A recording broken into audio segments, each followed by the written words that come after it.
اور آزمائش کے بعد جو عروج ملتا ہے، جو ترقی ملتی ہے، اگر کوئی آزمائشوں میں استقامت دکھائے اور ایمان پہ جم کے رہے، اپنے اسلام پر جم کر رہے، تو اس کے بعد جو ترقی ملتی ہے، جو عروج ملتا ہے، جو سربلندی ملتی ہے، جو عزتیں ملتی ہیں، وہ لاجواب ہوتی ہے۔ حضرت ابراہیم علیہ السلام کی قربانیاں آپ نے سنی اور ان کی یاد اپنائے، ہم سب بیٹھے ہیں ابھی۔ ان کو اللہ نے آزمائشوں میں ڈالا، جب وہ ساری آزمائشوں سے کامیاب ہو گئے فَأَتَمَّهُنَّ، وہ ہر امتحان میں مکمل کامیاب ہوئے، تو اللہ نے کہا انی جاعلک للناس اماما، میں آپ کو سارے لوگوں کا امام بناتا ہوں۔ یہ عروج اور ترقی یہ قربانی کے بعد ملتی ہے، وہ حقیقی ہوتی ہے۔ تو آپ مطمئن رہیں کہ نہ اسلام مٹے گا نہ مسلمان مٹے گا۔ حالات جو آتے ہیں مثل بیج کے ہیں، بیج جب زمین میں دفن ہوتا ہے، وہ ظاہری نگاہ میں یوں لگتا ہے کہ یہ تپتی ہوئی ریت میں چلا گیا، اور یہ اس دھرتی میں جس کا ٹیمپریچر لوہے اور فولاد کو کھا جائے، اس میں جب کمزور دانا جاتا ہے تو وہ سڑ نہیں جاتا، بلکہ وہ ایسا پودا بن کر ابھرتا ہے کہ جس میں ساتھ ساتھ سٹے لہراتے ہیں۔ تو بھی اگر چاہتا ہے رتبہ، کسی شاعر نے کہا ہے مٹا دے اپنی ہستی کو اگر کچھ مرتبہ چاہے، کہ دانہ خاک میں مل کر گلزار ہوتا ہے، گلزار ہوتا ہے۔ تو حالات آئیں گے، اور اللہ نے کہا ہے قرآن میں وَلَنَبْلُوَنَّكُمْ بِشَيْءٍ مِّنَ الْخَوْفِ وَالْجُوعِ وَنَقْصٍ مِّنَ الْأَمْوَالِ وَالْأَنفُسِ وَالثَّمَرَاتِ، کہ میں تمہیں چند چیزوں سے آزماؤں گا۔ کبھی آزمائش آئے گی خوف کے ذریعے سے، وحشت، خوف، اب کیا ہوگا، ڈر سے آزمائے جاؤ گے، اور کبھی بھوک سے، کبھی تجارت پہ حالات، کبھی بزنس پہ حالات، کبھی آمدنی پہ حالات، کبھی کاروبار پہ حالات، تجارت پہ حالات، والانفس، کبھی جان پہ حالات، کبھی لچنگ ہو گئی، کبھی ٹارچر کیے جاؤ گے۔ یہ اشارہ مل گیا تھا قرآن، والثمرات، اور پھل فروٹ اور کھیتیوں پر آزمائش، تمہاری اولادوں پر آزمائش۔ لیکن فرمائے وَبَشِّرِ الصَّابِرِينَ، خوشخبری سنا دو جم کر دکھانے والوں کو، استقامت دکھائے، صبر دکھائے، امتحان میں پاس ہو جائے تو ان کے لیے بشارت ہے سر بلندی کی۔ وَأَنْتُمُ الْأَعْلَوْنَ إِن كُنتُم مُؤْمِنِينَ، تم سر بلند رہو گے، لیکن صحیح شرط یہ ہے کہ سچے اور پکے مومن رہو گے۔ تو ان حالات سے آپ کبھی جو ہے نہ گھبرائیں، مایوسی کے شکار نہ ہوں۔ نبی پاک صلی اللہ علیہ وسلم نے اشارہ فرما دیا تھا، ایک وقت آئے گا مسلمانوں پر کہ سارے لوگ، ساری قومیں مسلمانوں پر اس طرح ٹوٹ پڑیں گی جیسے بھوکے دسترخوان پہ ٹوٹ پڑتے ہیں۔ سب ادھار کھائے بیٹھے ہیں، سب کو دیکھو تو اسلام میں یوں کہا گیا، مسلمان یوں کرتا ہے۔ نہیں، مت گھبرانا، آزمائشوں میں استقامت دکھانا۔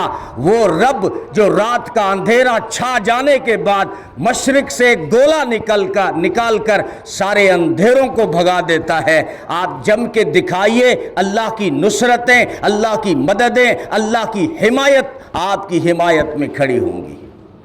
تو ان حالات میں گھبرانا نہیں ہے۔ بہت سارے آئے ہیں، یہ تو بیچارے چھوٹے سے ہیں۔ میں نے یہ آیت کی پڑھی تھی، ان فرعون علا فی الارض۔ قرآن کا انداز دیکھیے کہ فرعون جو ہے وہ دھرتی پر، مصر کی دھرتی پر، ملک کی گدی پر چڑھ آیا، انتخاب کر کے نہیں، چڑھ آیا۔ ان فرعون علا فی الارض، کیسے چڑھ آیا؟ وہ تو غریب تھا، وہ تو کفن چور تھا، کفن چور گدی پہ کیسے آیا؟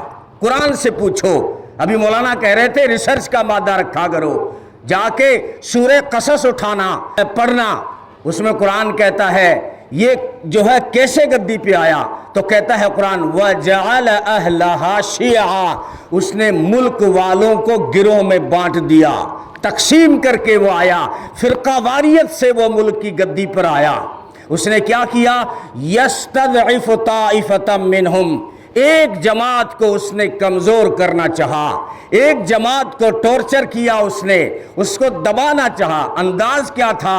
یذبح ابناءہم ویستحیی نساءہم، ان کے بیٹوں کو ذبح کرتا تھا اور لڑکیوں کو زندہ رکھتا تھا۔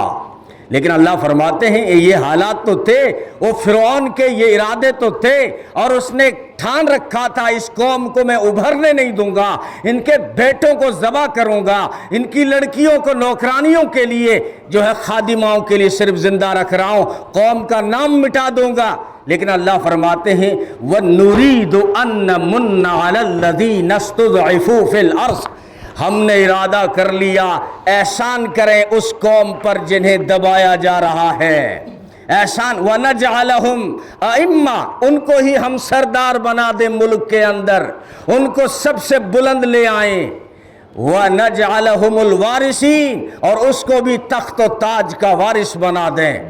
ایسی قوم کو جن کے ساتھ لچنگ ہو رہی ہے، جنہیں ٹارچر کیا جا رہا ہے، جنہیں بدنام کیا جا رہا ہے، ہم نے ارادہ کر لیا کہ اسی کو اٹھانا ہے، اسی کو سر بلند کرنا ہے، اسی کو تخت و تاج کا وارث بنانا ہے۔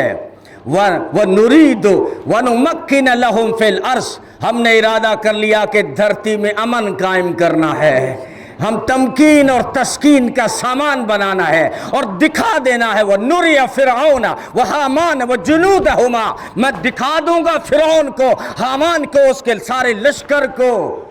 کیا دکھا دوں گا؟ مِنْهُمْ مَا كَانُوا يَحْذَرُونَ، جو ڈرتے ہیں نا جس بات سے، وہی ڈر جو خدشہ ہے وہی خدشہ دکھا دوں گا۔ انہیں کیا ڈر تھا؟ کیوں بیٹوں کو ذبح کر رہا تھا بنی اسرائیل کے؟ کیوں یہ کبھی ملک کی گدی پر نہ آ جائیں۔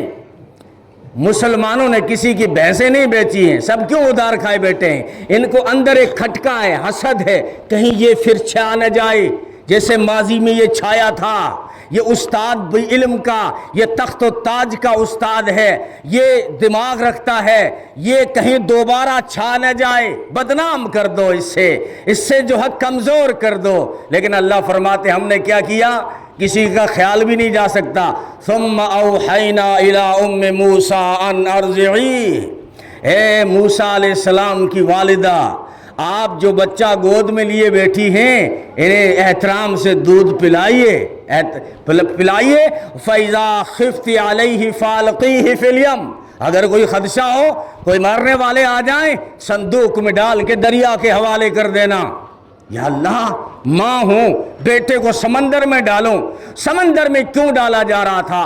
فرعون کے لشکر سے بچانے کے لیے۔ لیکن جب ماں نے حضرت موسیٰ علیہ السلام کو صندوق میں ڈال کر دریا کے حوالے کیا ہے تو وہ صندوق تیر کر فرعون کے گھر چلا گیا۔ بچانا کس سے تھا؟ فرعون سے بچانا تھا۔ صندوق کہاں چلا گیا؟ جہاں فرعون کی نوکرانیاں کپڑے دھو رہی تھی اسی کنارے پہنچ جایا، اور وہاں سے اس کا محل قریب تھا۔ بہرحال اس نے وعدہ کیا اِنَّا رَادُّوهُ إِلَيْكَ، میں لوٹاؤں گا اس سے آپ کی طرف، وَجَاعِلُوهُ مِنَ الْمُرْسَلِينَ، اور اس سے میں مرسل بناؤں گا، نبی بناؤں گا، پیغمبر بناؤں گا، اپنا میسنجر بناؤں گا، اپنا خاص بندہ بناؤں گا۔ بہرحال یہ قرآن کریم کا صفحہ ہمیں تمکین اور تسلی اور تسکین دے رہا ہے۔ مت گھبراؤ ان حالات سے، آپ اپنے جو ہے ایڈنٹی کے ساتھ جیا کریں، ایڈنٹی کے ساتھ جیا کریں۔ آپ کوشش کریں گے نا کہ ہم یہاں تلک لگا کے خوش کر دیں گے، آپ کوشش کرتے ہیں کہ ہم یہاں کڑا پہن کے خوش کر دیں گے، آپ کوشش کرتے ہیں ہم گلے میں زنجیریں پہن کے خوش کر دیں گے۔ قرآن نے یہود و نصارہ کے بارے میں کہا ہے وَلَن تَرْضَىٰ، سورہ بقرہ ہے، غالباً 120 نمبر آیت ہے، وَلَن تَرْضَىٰ عَنْكَ الْيَهُودَ وَلَا النَّصَارَىٰ حَتَّىٰ تَتَّبِعَ مِلَّتَهُمْ، میرے محبوب یہ یہود و نصارہ آپ سے اس وقت تک راضی نہیں ہوں گے جب تک آپ ان کی اتباع نہ کریں۔ یعنی یہ لوگ چاہتے ہیں آپ اسلام چھوڑ دیں، آپ ایمان چھوڑ دیں، تب آپ سے راضی ہیں۔ وسیم رضوی سے راضی ہو گئے کیونکہ اس نے اسلام چھوڑ دیا، ہاں، ورنہ خان سر نے بہت کوشش کی تلک لگانے کی، 3 لکیریں پیشانی پہ کھینچی، مورتیوں کے آگے جھکا، لیکن انہیں پتا یہ خان اور سر ہے اور مسلمان ہے، تو حالات کے اندر گر گیا۔ یہ راضی نہیں ہو سکتے جب تک کہ تم ان کی اتباع نہیں کرو گے۔ اس لیے کوئی سودا کرنے کی ضرورت نہیں، محبت کریں گے, احترام کریں گے, بھائی چارہ رکھیں گے, اخوت رکھیں گے, کسی کو نہیں ستائیں گے, لیکن اپنی آئیڈینٹی کے ساتھ جئیں گے, اپنی پہچان کے ساتھ جیو, اپنے اسلام کے ساتھ جیو, اپنے ایمان کے ساتھ جیو, اور اپنی نمازوں کو ساتھ میں رکھو, قرآن سے تعلق رکھو, علماء سے جڑے رہو.